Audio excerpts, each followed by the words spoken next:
नमस्कार मित्रों। हमारे साथ आज आयुष दर्पण जर्नल के इस प्लेटफॉर्म पर आज एक नए विषय पर हम चर्चा करने जा रहे हैं। आज जैसा कि आप जानते हैं कि शारदीय नवरात्र समाप्त होने के बाद शरद पूर्णिमा पर धार्मिक महत्व तो बहुत है शरद पूर्णिमा का। आप सभी परिचित होंगे उससे, इसे हम कोजागृति पूर्णिमा के नाम से भी जानते हैं। और चंद्रमा इस वक्त पूर्ण बल से युक्त होता है और एक त्योहार के रूप में भी आयुर्वेद के चिकित्सक मनाते हैं। चांद की रोशनी में इस रात अमृत वर्षा के समान गुणों से युक्त माना जाता है और आज की रात ही हम सेहत से जुड़े महत्व को भी हम समझते हैं। हम आयुर्वेदिक चिकित्सक हम इस बात को समझते हैं कि इसका सेहत से महत्व है। शरद ऋतु के प्रारंभ में ही दिन में आप सब जानते हैं कि थोड़ी सी जो है अब जो है दिन थोड़े से अब गर्म और रात थोड़ी शीतल हो जाया करती है। तो वैसे इसको देखा जाए तो हम इस वक्त गाय के दूध में दशमूल क्वाथ है, सौंठ है, काली मिर्च है, वासा है, अर्जुन की छाल है, तालिश पत्र चूर्ण है, वंशलोचन है, बड़ी इलायची है, पिपली है, इन सबको मिला करके मिश्री के साथ युक्त करके हम खीर बनाते हैं और इस खीर को इसके ऊपर से शहद और तुलसी पत्र मिला देते हैं और इस खीर को तांबे के साफ बर्तन में हम रात्रि पर्यंत ऊपर खुले आसमान में छोड़ देते हैं। उसके ऊपर आप जालीनुमा ढक्कन लगाते हैं और सुबह ब्रह्म मुहूर्त में 4 से 6 बजे प्रातः हम रोगी को जो सांस से या श्वास रोग से पीड़ित हैं या कफ जिनमें प्रकोपित हो रहा है उनमें हम ये खीर का सेवन कराते हैं, जिससे काफी लाभ मिलता है। इसे कोजागृति जागृति पूर्णिमा भी कहा जाता है क्योंकि यहाँ इस खीर को जो है वो डायबिटीज रोगी भी ले सकते हैं, क्योंकि अगर हमने उसमें शक्कर की जगह हमने स्वीटनर मिला दिया, स्टीविया मिला दिया तो बड़ा ही बेनिफिशियल है।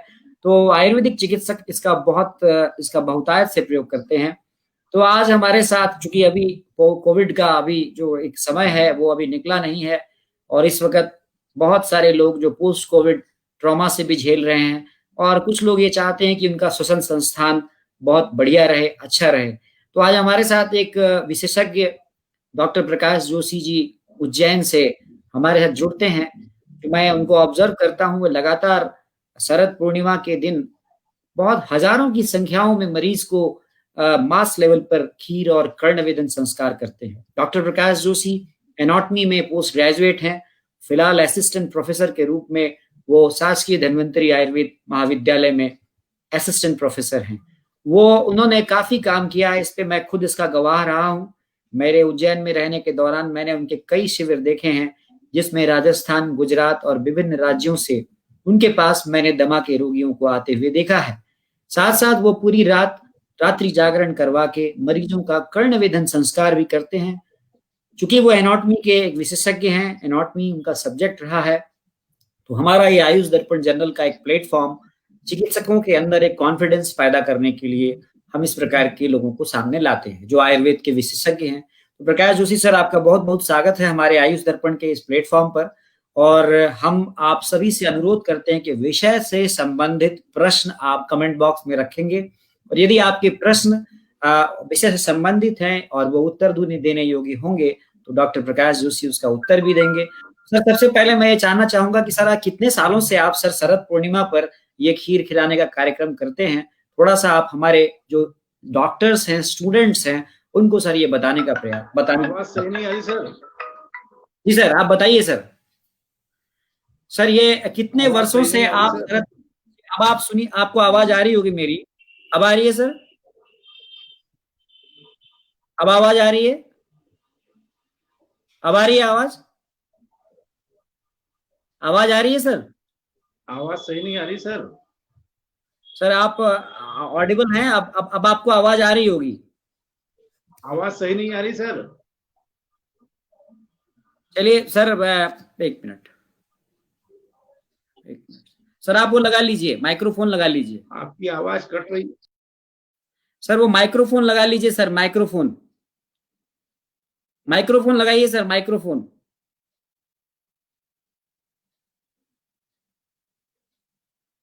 लगा लीजिए।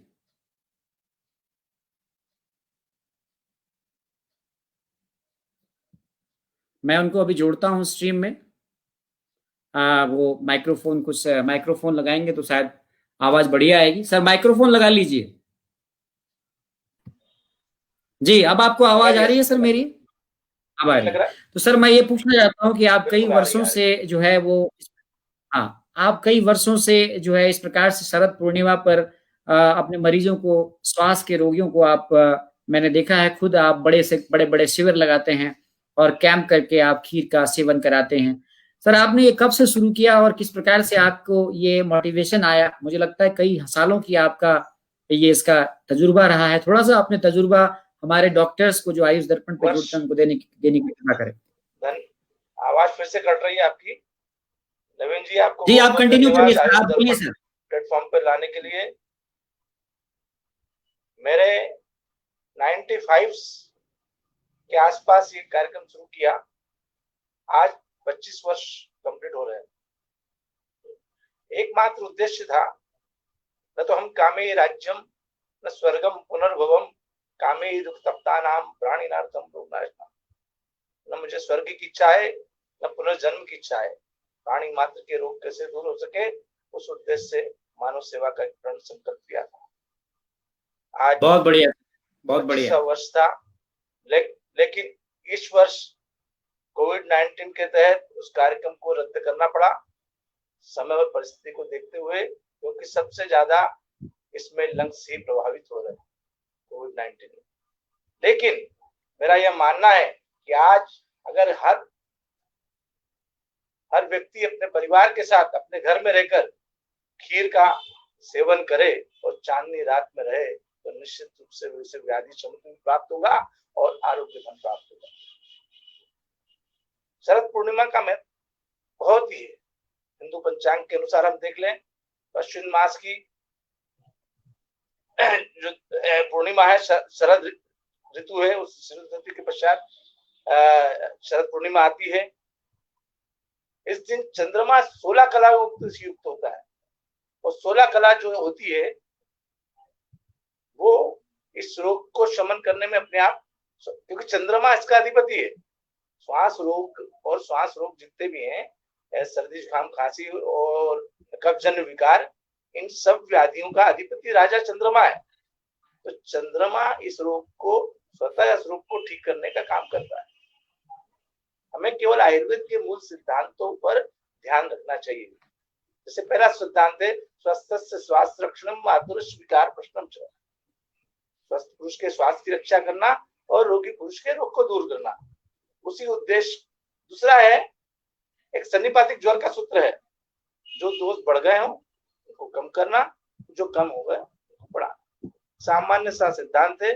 इस सिद्धांत पर आयुर्वेद को अपनाकर अपना जीवन, अपनी चिकित्सा प्रणाली, अपने आप को स्थापित कर सकते हैं।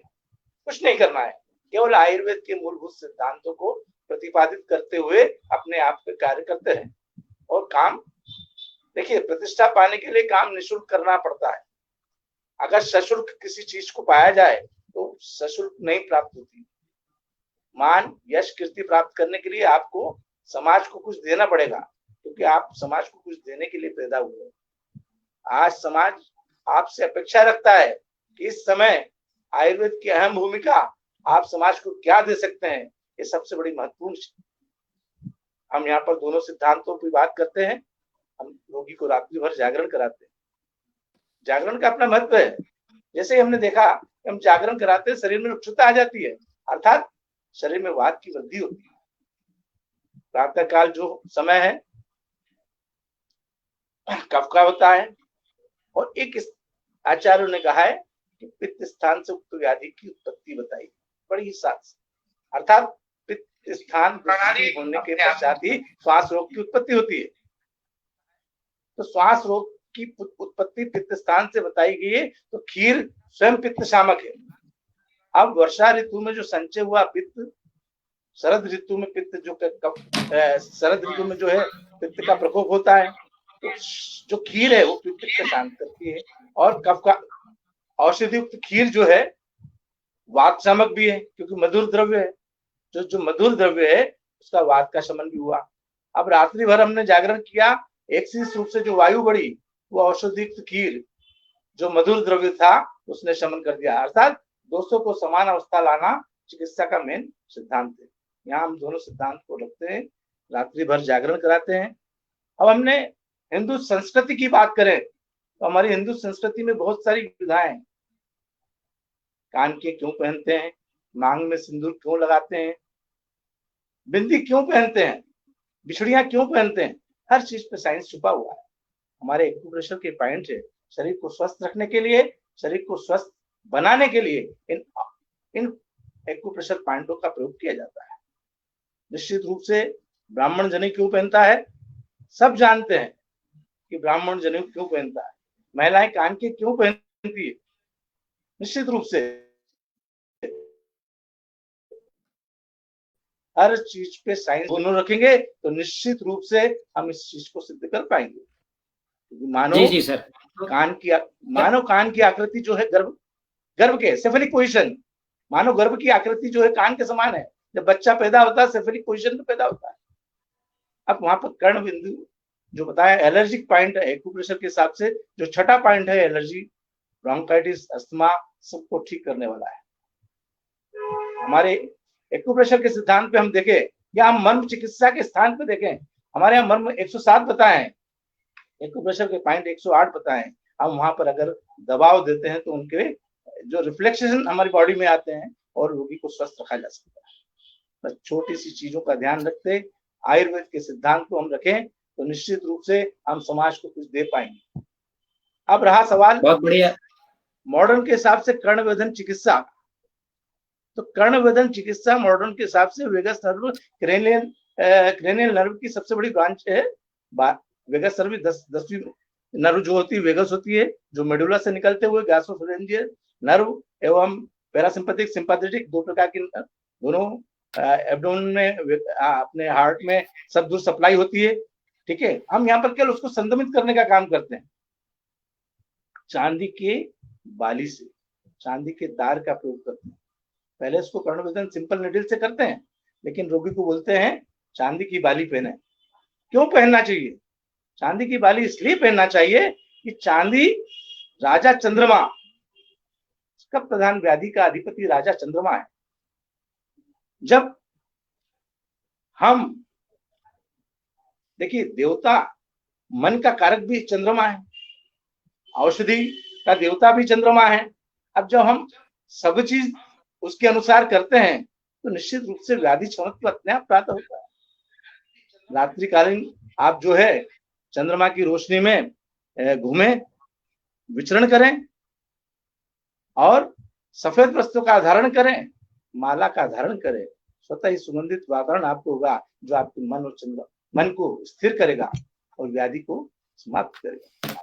बड़ा ही साइंटिफिक व्यू है हमारे यहाँ, आयुर्वेद गहन शास्त्र है। अगर हम केवल हमारे सिद्धांत को देखें और उसके अनुसार चले तो निश्चित रूप से आज के परिप्रेक्ष्य में कोविड-19 के तहत भी अगर प्रत्येक व्यक्ति अपने घरों में रहकर चांदनी रात में भजन संध्या करे, ईश्वर की आराधना करे और उसके साथ बैठकर चंद्रमा की राजनी खीर का निर्माण करें और खीर निर्माण करके प्रातः काल ब्रह्म मुहूर्त में औषधि लें, निश्चित रूप से प्रातः काल जो है हमने बताया 3 सिद्धांत वात पित्त कफ का, तीनों दोष अगर समान अवस्था में आ गए तो चिकित्सा अपने आप हो जाएगी। रात्रि जागरण करने से वायु की वृद्धि, प्रातः काल औषधि खीर दी, वात का शमन हो गया। पित्त स्थान की व्याधि है, पित्त स्थान समुद्भव कहा है स्पष्ट, निश्चित रूप से उसमें लाभ मिलेगा। अब जब लाभ मिलेगा तो स्वतः ही बीमारी ठीक होती है। आप कुछ नहीं कर रहे हैं, आप केवल आयुर्वेद के सिद्धांत को इस चीज लागू करने का काम कर रहे हैं। मैं कुछ नहीं करता हूँ। ईश्वर की आराधना अनिवार्य है। किसी भी चीज की प्राप्ति के लिए, मान सम्मान यश की प्राप्ति के लिए आपको चिकित्सा के साथ हर औषधि को विमंत्रित कर उसका प्रयोग करना चाहिए। यदि आप करेंगे तो आप अच्छे सर्वश्रेष्ठ चिकित्सक कहलाएंगे। आप समाज में अपने आप को स्थापित कर पाएंगे, साथ में समाज को कुछ दे पाएंगे। हमारे आयुर्वेद के चिकित्सकों को मैं एक ही चीज कहना चाहता हूँ, केवल आप एक रोग पर काम करें, निस्वार्थ भर से काम करें, आपको मान सम्मान धन वैभव यश सब प्राप्त होगा, लेकिन उसमें किसी प्रकार का अन्याय नहीं करे रोगी के साथ। रोगी के साथ अन्याय होगा अगर दुआएं नहीं ले पाए, अगर बद्दुआएं मिलेगी तो आप उसमें आपकी प्रतिष्ठा नहीं मिल पाएगी। मेरे बहुत सही चीज कही आपने सर, बहुत बढ़िया। होने के नाते अपने आप को स्थापित करें, और समाज की सेवा करें, निश्चित रूप से आपको बहुत कुछ प्राप्त होगा। आप जानना चाहते हैं तो मैं केवल 2-3 प्रश्न आपके मन में होंगे। एक तो बोले भैया खीर उत्प्रेषण का कार्य करती है, प्रातः काल देंगे तो नहीं सर, कुछ सवाल मैं पूछ लेता हूँ सर। करना है। मैं उस औषधि के पाचन के लिए 100 से 500 मीटर पैदल चलना अनिवार्य है। सर मैं आपको पहले ही बता रहा हूँ कि आपको औषधि के पाचन के लिए 100 से 500 मीटर पैदल चलना अनिवार्य है। हमारे चिकित्सकों का ये प्रत्याहार व्यायाम बता रहा हूँ सर। जी, कुछ चिकित्सक सर ये जानना चाहते हैं कि सर जो जैसे मैंने कुछ योग बताए, शरद पूर्णिमा पे जो खीर बनाते हैं, उस खीर का कुछ मैंने इंग्रेडिएंट बताया, तो क्या सर वो इंग्रेडिएंट सब जगह एक जैसे ही होते हैं या कुछ अलग अलग होते हैं? जैसे आपका क्या अनुभव है सर इसमें? नहीं, सब जगह अलग अलग है। देखिए, मैं आपको स्पष्ट बताना चाहता हूं कि समाज की सेवा करना है तो सबसे पहले औषधि को अभिमंत्रित करें। औषधि का स्वतः गुण होता है, स्वतः रोग को ठीक करती है, स्वतः अपनी बात कहती है। आपको उसको अभिमंत्रित करके लाएं, विधि विधान से उनको रखें, उनके लिए जप अनुष्ठान करें और औषधि को दें। निश्चित रूप से आपको सफलता मिलेगी। कोई विशेष औषधि नहीं है। मैं यहाँ पर मात्र अर्जुन चूर्ण का प्रयोग कर रहा हूँ और मुझे हजारों की तादाद में आज जो 2 से 2,500 रोगी प्रतिवर्ष मेरे यहाँ आते हैं। कुछ देखिए, आपके पास अभाव से या आपके प्रभाव से आता है। आप करने वाले कुछ नहीं होते हैं, करने कराने वाला ईश्वर होता है। बहुत सही कहा आपने सर। आप यानी शरण में ईश्वर आपका ईश्वर कार्य करने वाला होता है। बस इसके माध्यम से आप काम करेंगे। आप जब तक ईश्वर की शरण में आप नहीं जोड़ेंगे, आम आदमी को आपको ईश्वर से जोड़ना पड़ेगा और उसकी सफलता प्राप्त करने के लिए ईश्वर की आराधना करना पड़ेगी। निश्चित रूप से आयुर्वेद में ऐसे कई मंत्र है जिसके जाप करने से, जिसके प्रभाव से बहुत आराम मिलता है। बस अर्थ है आपकी सच्ची श्रद्धा और विश्वास की आवश्यकता है। सर ये थोड़ा सा सर मैं आपसे थोड़ा सा जानना चाहूंगा सर मैं आपसे थोड़ा सा जानना चाहूंगा, ये जो कर्ण वेदन करते हैं, कर्ण वेदन करने के लिए क्या क्या सावधानियां रखनी चाहिए? और कर्ण वेदन, क्या ये कर्ण वेदन अगर हम ट्रेनिंग दें, जैसे आपने बताया कि ये हमारे मर्म चिकित्सा के बिंदु हैं, हम जानते हैं यहाँ पे विधुर मर्म होता है या नीचे मैस्टोइड प्रोसेस पे, तो मैं आपसे ये जानना चाहूंगा कि सर क्या इसमें, जैसे मान लीजिए कोई चिकित्सक है हमारे, जैसे सपोज करिए सर कोई वो अपनी प्रैक्टिस में लाना चाहते हैं जी, बिल्कुल आ सकते हैं, वो स्वागत है। वो मेरे साथ शरद पूर्णिमा में आए, शरद पूर्णिमा मेरे साथ कार्य करें। मैं उनका स्वागत करता हूँ, अभिनंदन करता हूँ, तो मेरे साथ कार्य करें, क्योंकि कार्य करने से ही सफलता प्राप्त होती है। प्रत्यक्ष को प्रमाण की आवश्यकता नहीं होती है। तो स्वयं आकर काम करेंगे तो निश्चित रूप से उन्हें कार्य करने की क्षमता प्राप्त होगी। करने कराने वाला ऊपर वाला है, आप उसके निमित्त मात्र सेवक है। तो यदि आप कर्ण वेदन संस्कार सीखना चाहते हैं तो आपको डॉक्टर प्रकाश जोशी जी कर्ण वेदन संस्कार, आप उनके पास शरद पूर्णिमा पे उनसे जुड़ करके आप कर्ण वेदन संस्कार आप सीख सकते हैं। देखिए उन्होंने आपको बहुत अच्छा ऑफर दिया है। तो हमारे जो नवागंतुक चिकित्सक हैं उनके लिए ये बहुत बहुत बढ़िया अवसर है कि आप अपनी प्रैक्टिस में कर्ण वेदन, और इस प्रकार से जैसे हम लोग प्रैक्टिस में देखते हैं कि यदि हम प्रैक्टिस में बीच बीच में कैंप्स लगाते हैं तो कैंप से मरीज काफी आवाज सही नहीं आ रही सर। जी सर आपको मेरी आवाज आ रही है? आपकी आवाज सही नहीं आ रही सर।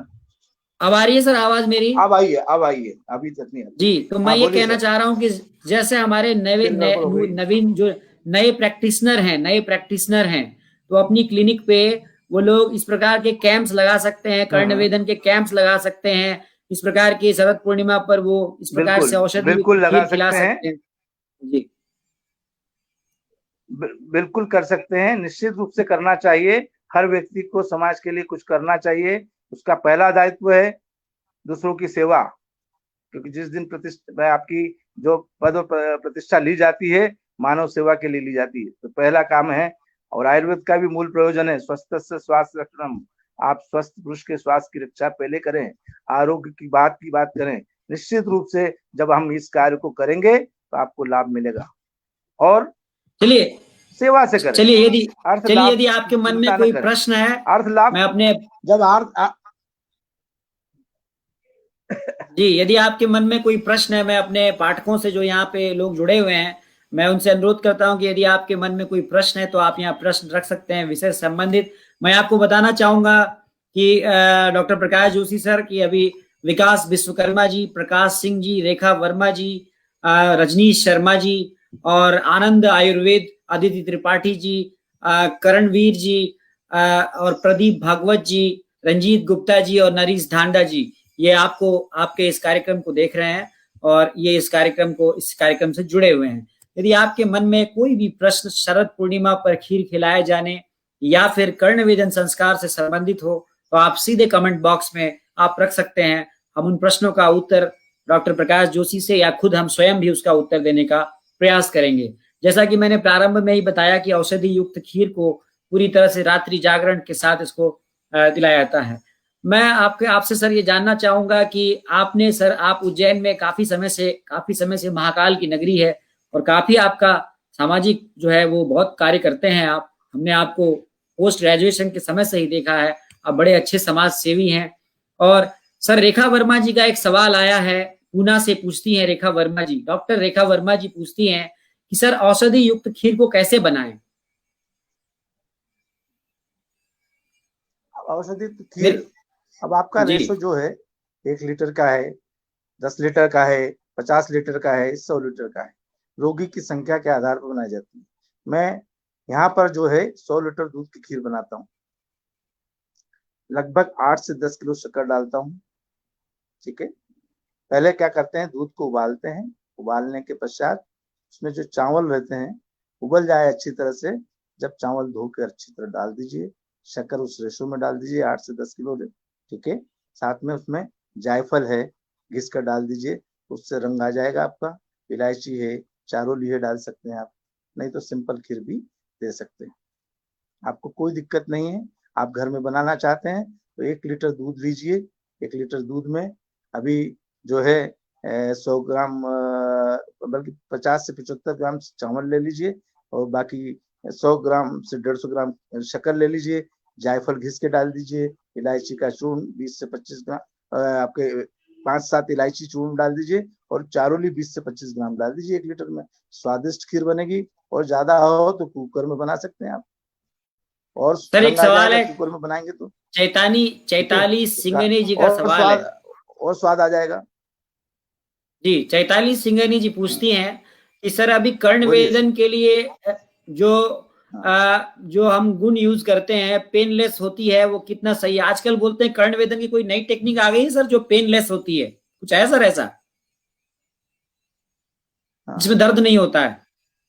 देखिए सर, कर्ण वेदन टेक्निक तो बहुत सारी मार्केट में है, लेकिन मैं जो पुरानी टेक्निक है उस पर ही विश्वास रखता हूँ, क्योंकि उन्होंने जो भी करा है, भाई चांदी की धातु का प्रयोग करना और चांदी के निडल का प्रयोग करना, निश्चित रूप से कहीं ना कहीं आचार्यों का मत रहा है कि राजा चंद्रमा इस धातु का अधिपति है, तो कफ प्रधान व्याधि जो है उसमें चांदी धातु सर्वश्रेष्ठ मानी गई है। तो आप जी जी सिंपल निडल से थ्रेड, सिंपल जो निडल आती है कौन सी जो अपनी स्विचर्स में इस्तेमाल की जाती है, स्ट्रेट निडल, उसका प्रयोग करें। तत्पश्चात 30 से 40 दिन बाद उसमें चांदी की बाली पहना दें, और साथ में इन्फेक्शन न हो टिटनस टॉक्साइड का इंजेक्शन भी लगवा सकते हैं, क्योंकि आज की तारीख में आपको सेफ रहना बहुत अनिवार्य है, क्योंकि फर्दर इन्फेक्शन के चांस नहीं होना चाहिए, क्योंकि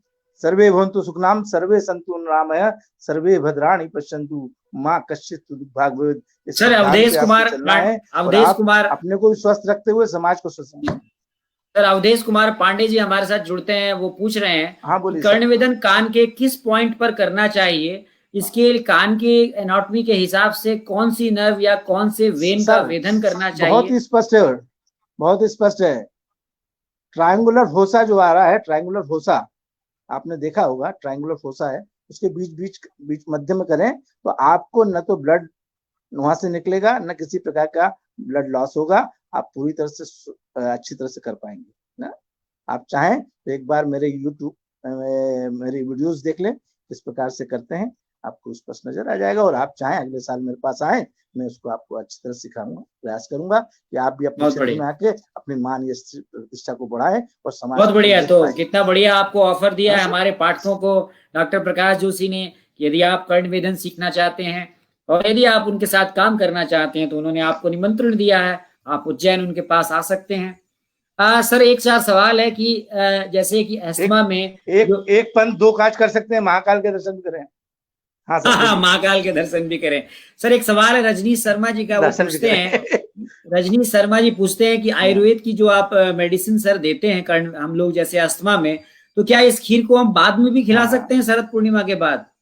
नहीं, देखिए सर, औषधि को चंद्रमा से अभिमंत्रित करना पड़ता है। रात भर औषधि को चंद्रमा की चांदनी में रखना पड़ता है, अनिवार्य है।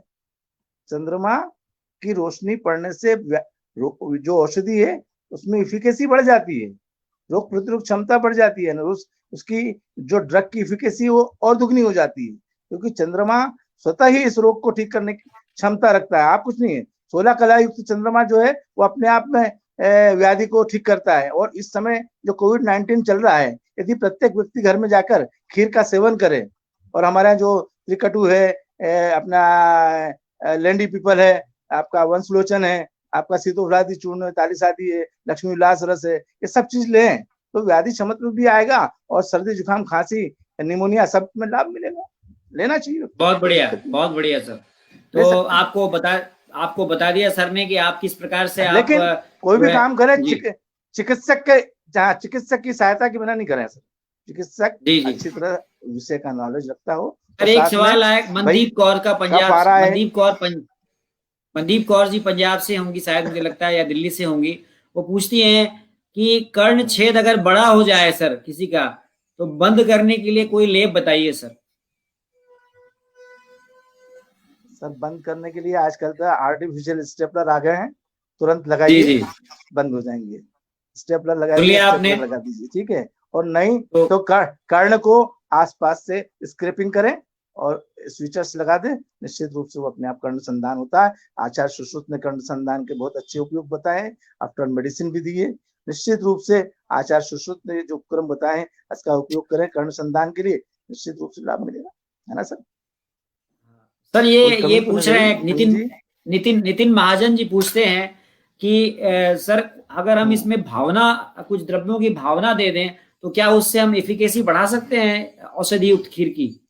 सर मेरा ये मानना है कि एकल द्रव्य पर काम करें हम, औषधि एकल द्रव्य पर। हमारे पास 500 महाकषाय है, 500 महाकषाय में एकल द्रव्य का प्रयोग करें। और जैसे अभी चक्रमर्द, एक छोटा सा उदाहरण दे रहा हूँ, पूरे हिंदुस्तान में उग रहा है, हमारे आयुर्वेद के लोग उसका उपयोग नहीं कर रहे। मालवा क्षेत्र में हजारों क्विंटल चक्रमर्द उगा है। यदि उस चक्रमर्द को छाछ के साथ उसकी भावना देकर छाछ में गला दें और उससे स्नान करें या उससे पंचांग से स्नान करें तो निश्चित रूप से चर्म रोग में लाभ मिलेगा।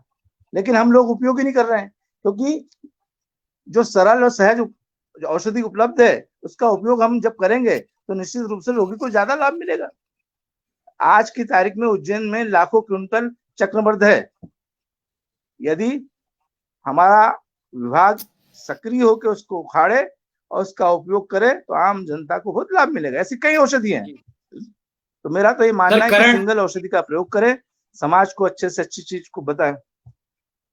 जी सर, करणवीर जी पूछते हैं, करणवीर जी का प्रश्न है कि शरद जी, सर करणवीर जी का एक प्रश्न है सर, करणवीर जी का आवाज आ रही है सर आपको मेरी? बोलिए सर। वो पूछते हैं कि शरद पूर्णिमा की खीर जो है प्राणव स्रोतस की क्या सभी व्याधि पर काम करती है? सर प्राणव स्रोतस की श्वास रोकथमक श्वास पर, ब्रोंकियल अस्थमा, एलर्जिक अस्थमा, साथ में कार्डिक अस्थमा भी लाभ होते हुए देखा है। कि अर्जुन स्वतः कार्डिक अस्थमा पे भी काम करता है, लेकिन मैंने एक्सक्लूजन क्राइटेरिया में उसको रखा है क्योंकि कार्डियक में बहुत सारी चीजें होती है, इसलिए उसको अलग से मैंने उसको न बताते हुए हमें केवल ब्रोंकियल अस्थमा पे ही काम करने का प्रयास करें, क्योंकि व्याधि में कई दोषों का आवरण हो जाता है, इसलिए उसका ध्यान रखते हुए चिकित्सा करेंगे तो आपको लाभ मिलेगा। इसलिए केवल ब्रोंकियल अस्थमा पे इसका प्रयोग करें, निश्चित रूप से आप अच्छे सफल चिकित्सक के साथ समाज को अच्छी कुछ दे पाएंगे। आप करें, बहुत बढ़िया सर, बहुत अच्छी बात, बहुत आज से प्रण ले कि हर आयुर्वेद का चिकित्सक हमारे क्षेत्र में, हम कहते हैं हर क्षेत्र में एक रोग पर काम करे तो समाज को हम सब कुछ दे सकते हैं। बस एक रोग पर काम करने की क्षमता अपने आप आती है और व्यक्ति उसमें निःशुल्क, सशुल्क नहीं, सशुल्क करेगा तो कभी उसको लाभ नहीं मिलेगा, क्योंकि सबसे पहला गुण है आपको समाज को कुछ देना है तो उसमें निःशुल्क व्यवस्था की जाए, और उसके लिए व्यवस्था आप आगे आए, ईश्वर आपकी मदद करेगा। बहुत बढ़िया सर, बहुत बढ़िया। सर एक अभिरंजन कुमार सिंह जी कहते हैं, सर आपके पास आकर मैं सीखना चाहता हूं, तो क्या आप अपना कांटेक्ट नंबर बताएंगे सर? तो सर अपना कांटेक्ट नंबर एक बार बता दीजिए सर, कांटेक्ट नंबर दे दीजिए सर आपका। बिल्कुल सर, 9406660667। महाकाल के नगरी में स्वागत है आपका। एक बार और रिपीट कर दीजिए सर, एक बार और रिपीट कर दीजिए, एक बार और रिपीट कर दीजिए। 9406660667। लैंडलाइन नंबर भी लिख लीजिए 07342580-171। तो सर ने अपना आपको कांटेक्ट नंबर दे दिया है। अब एक सवाल संदीप कुमार जी का है, सर क्या चक्रमर्द का आंतरिक उपयोग कर सकते हैं हम लोग? चक्रमर्द का बहुत शानदार प्रयोग है सर।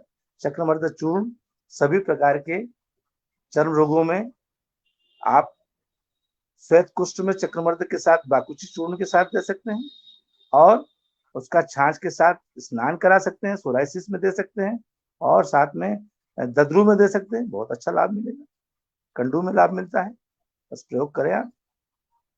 सर विवेक भारद्वाज जी पूछते हैं कि वासा को हम क्या खीर में इस्तेमाल कर सकते हैं? देखिए सर, करने वाले सब कर रहे हैं। इफिडेरिन होता है, ब्रांकोडायलेटर का काम करता है, कर सकते हैं, लेकिन कलर ग्रीन हो जाता है।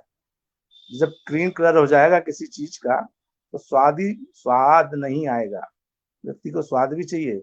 मैंने ये बात जरूर है कि मैं जो दे रहा हूँ उसमें भी स्वाद नहीं है, लेकिन कलर कॉम्बिनेशन का भी ध्यान रखना चाहिए।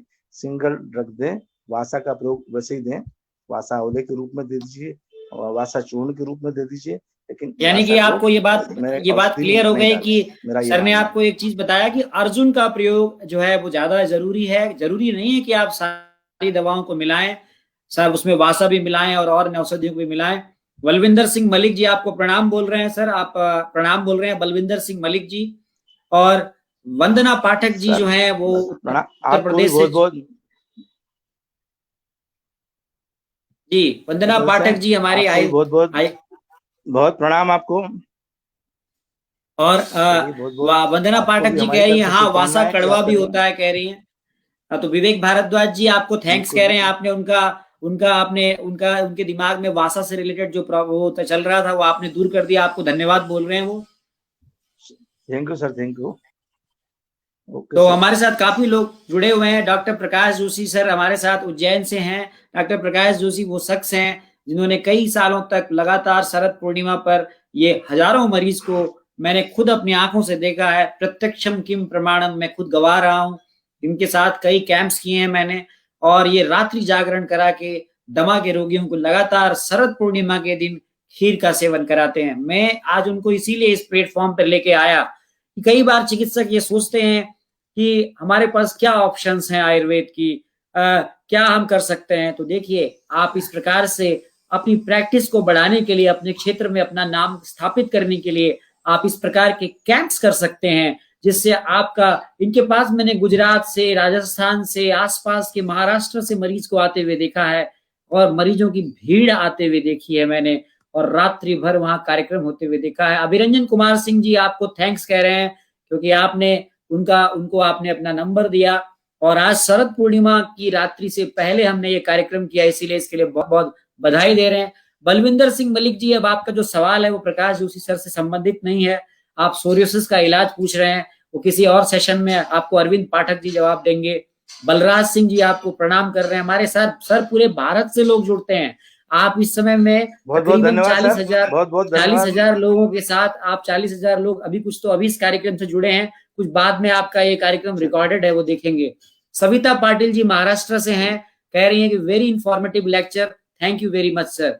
सविता पाटिल जी थैंक यू, आप डॉक्टर प्रकाश जोशी को दीजिए जिन्होंने आपको बताया कि अर्जुन के चूर्ण का प्रयोग करके आप उस खीर को बना सकते हैं। उन्होंने ये बताया कि बहुत सारी औषधियों का आप इस्तेमाल मत करिए, एकल औषधियों पर काम करिए, सिंगल ड्रग से आप खीर को तैयार करिए और खीर दीजिए। उन्होंने आपको बताया कि रात्रि पर्यंत जागरण से किस प्रकार से प्राण व श्रोतस का अवरोध दूर होता है और लाभ मिलता है। उन्होंने आपको ये भी बताया किस प्रकार आप कर्णवेधन करते हैं तो उससे हमारे विदुर मर्म बिंदु उत्प्रेरित होता है, जिससे वैगस नर्व स्टिमुलेट होती है और प्राण व श्रोतस का अवरोध दूर होता है।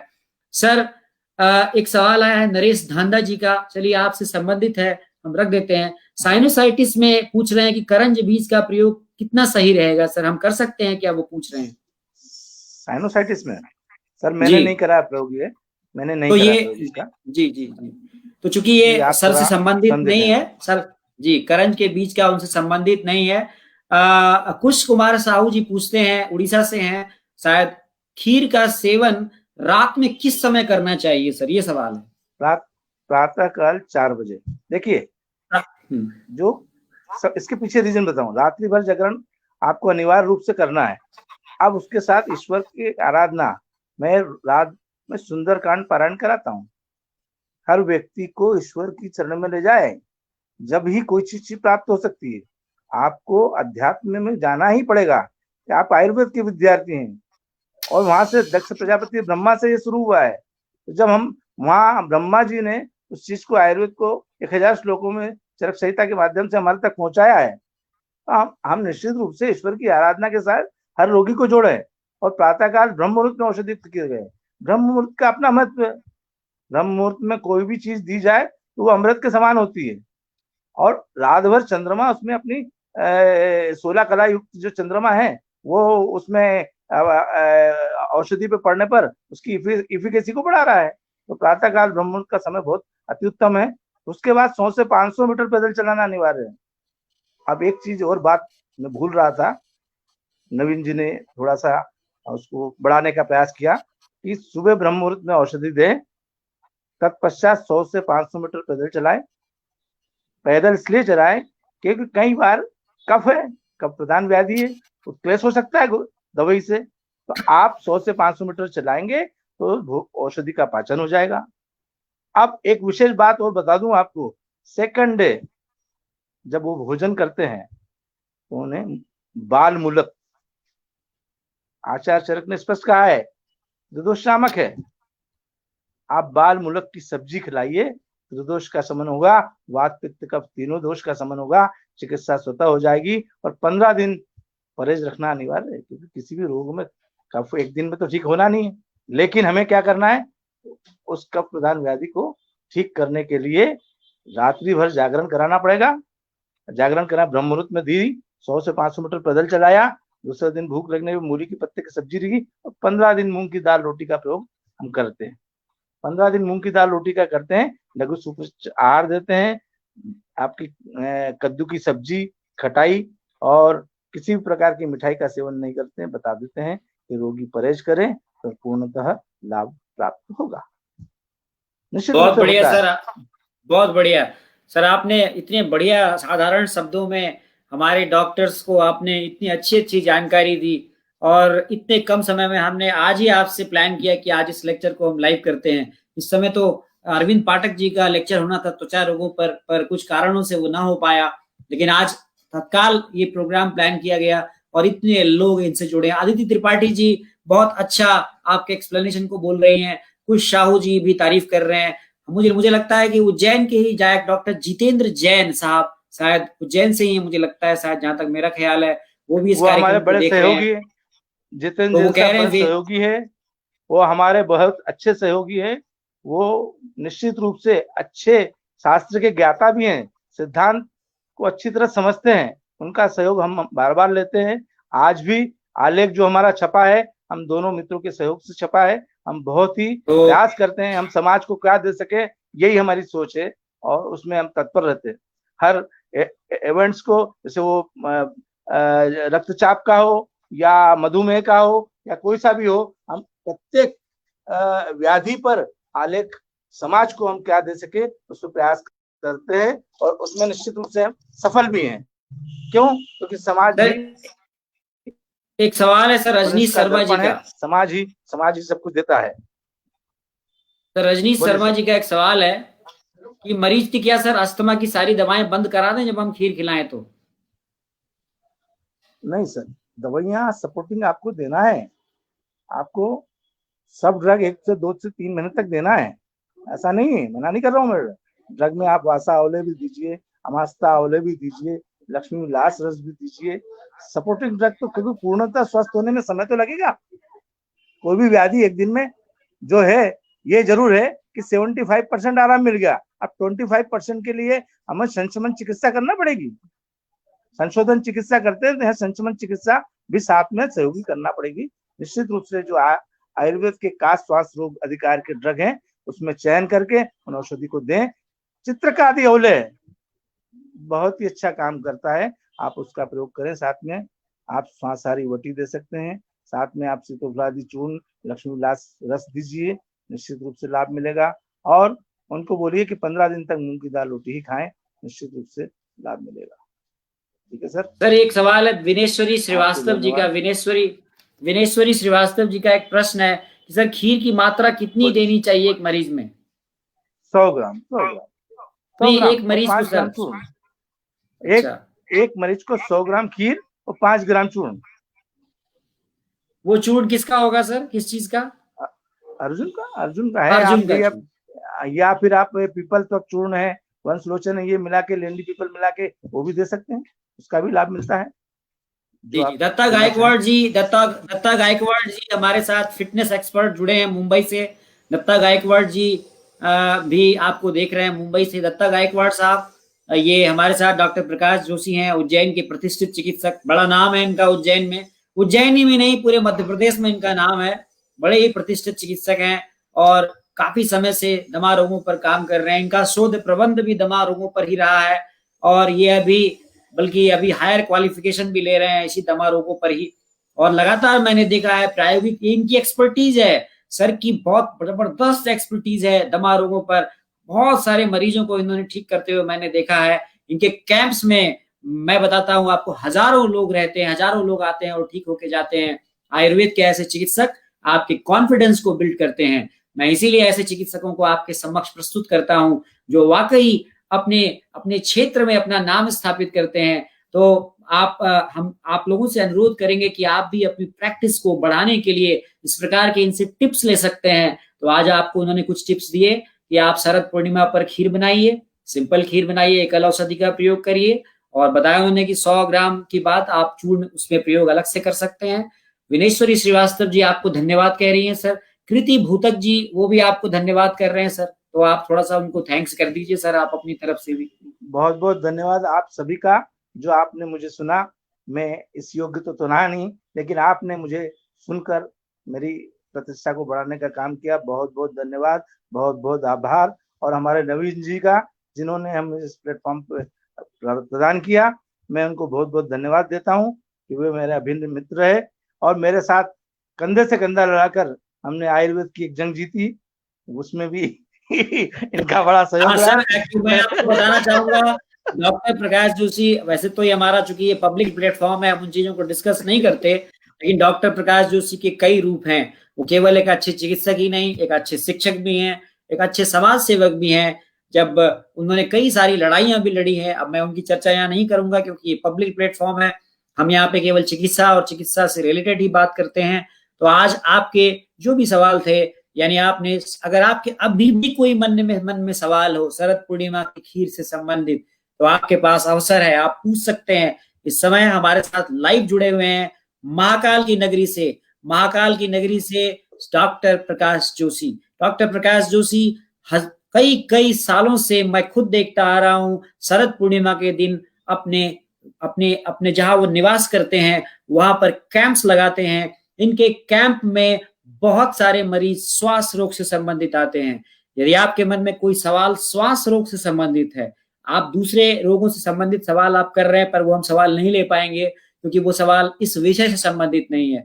यदि आप शरद पूर्णिमा, खीर और कर्ण वेदन से संबंधित कोई भी सवाल करना चाहते हैं तो वो सवाल कर सकते हैं। सर आपसे पूछना चाहेंगे कि सर आपने अपनी जो है उज्जैन में आपने अपनी जो ये स्टार्ट है वो कैसे किया सर, और आपको इसका मोटिवेशन कैसे मिला कि मुझे ये करना चाहिए? थोड़ा हमारे डॉक्टर्स को आप थोड़ा सा उनके अंदर एक कॉन्फिडेंस बढ़े। देखिए, कोई भी अच्छे काम करने के लिए कोई ना कोई आपका सहयोगी होना चाहिए। सबसे पहले तो परिवार के सदस्य, आप कुछ नहीं कर सकते। आपके परिवार के सदस्य आपको सहयोग नहीं करें तो आप आगे कभी काम नहीं कर सकते। मेरी धर्मपत्नी इसमें बहुत सहयोग करती है। मेरे ये मैं जानता हूँ। भाई बंधु जितने भी हैं, मेरे जीजा जी, मेरे परिवार के सब सदस्य रात दिन लगे रहते हैं। साथ में आयुर्वेद महाविद्यालय के प्रत्येक छात्र जो मेरी जान है, हर साल मुझे सहयोग प्रदान करता है। अकेला चना भार नहीं फोड़ सकता बंधु, आपको सबको साथ लेके चलना पड़ेगा। आप समाज को जब भी कुछ दे सकते हैं जब आप परिवार के रूप में आयुर्वेद परिवार को माने, आयुर्वेद को संगठित रूप में करें, आयुर्वेद को एक रूपता में लाने का प्रयास करें, तन मन धन सब कुछ अर्पण करें। आप समय देंगे तो आपका पूरा समय और समर्पण आपका, आप अपने छात्र को समर्पण की भावना सिखाएं, उनको काम करने के लिए प्रेरणा दें कि बेटा तुम भी जाके अपने जीवन में कुछ करना, निश्चित रूप से आप एक सफल चिकित्सक के रूप में अपने क्षेत्र में प्रतिष्ठित होंगे। मेरी सभी लोगों को यही शुभकामना है और पुनः धन्यवाद देता हूँ नवीन जी को कि इस कार्यक्रम सर बहुत बहुत धन्यवाद आपका हमसे जुड़ने के लिए बहुत बहुत धन्यवाद। और आपने आज विषय से संबंधित बहुत सारे प्रश्न भी लिए और बहुत सारे हमारे प्रश्नों का उत्तर दिया। एक सवाल है लास्ट में कृति भूतक जी का, मैं ले लेता हूँ। कर्ण वेदन सर दोनों कानों में करना चाहिए या फिर सर एक ही कान में करना चाहिए? देखिए, इसमें अलग अलग बताया है, महिला में अलग, पुरुष में अलग, लेकिन मेरा ये मानना है एक ही साइड करें आप। क्यों जी? क्योंकि दूसरी साइड करने जाएंगे तो आप निश्चित रूप से और कुछ कोई व्याधि और उत्पन्न करवा देंगे। ठीक है, क्योंकि आपका हाथ दूसरे कान के लिए उपयुक्त नहीं रहता। आप उसमें ट्रायंगुलर फोसा में सही ढंग से नीडल नहीं डाल पाएंगे। तो एक ही कान का प्रयोग करें जहां आपको तो एक ही कान का प्रयोग करें। डॉक्टर प्रकाश जोशी जी ने बताया। हमारे साथ सर नेपाल से भी लोग जुड़े हुए हैं। सर आपका ये कार्यक्रम नेपाल में भी देखा जा रहा है। सर निर्मला सुयाल जी हमारे साथ नेपाल की चिकित्सक जुड़ी हैं, वो आपको नमस्ते बोल रही हैं। तो आपका ये कार्यक्रम मोटिवेशनल स्पीच है, ये नेपाल में भी देखा जा रहा है। आप इस वक्त इंटरनेशनली सर इस वक्त आप इंटरनेशनल प्लेटफॉर्म पर हैं। आयुष दर्पण का ये प्लेटफॉर्म ग्लोबल प्लेटफॉर्म है, इसमें अमेरिका, यूरोप, नेपाल, श्रीलंका सभी के दर्शक दिखते हैं और यहाँ के भारत के लगभग बहुत सारे राज्यों के हमारे चिकित्सक, युवा चिकित्सक जुड़ते हैं। और आज हमने आपको रूबरू कराया डॉक्टर प्रकाश जोशी से।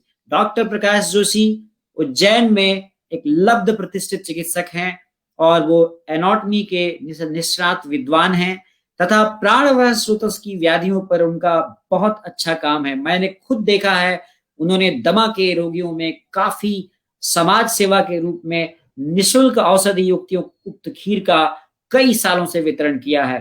तो मैंने आपको आज इसीलिए उनको इस प्लेटफॉर्म पे लाया कि आपके अंदर ये कॉन्फिडेंस जगे कि आप भी उनकी तरह से काम कर सकते हैं, आप में भी वो प्रतिभा हो सकती है और आप उनसे मोटिवेशन लें, प्रेरणा लें और उनसे सीखें। मैं डॉक्टर प्रकाश जोशी सर आपका बहुत बहुत सादर अभिवादन करता हूं और कार्यक्रम से यहीं पर आज्ञा लेते हैं। बहुत बहुत धन्यवाद सर।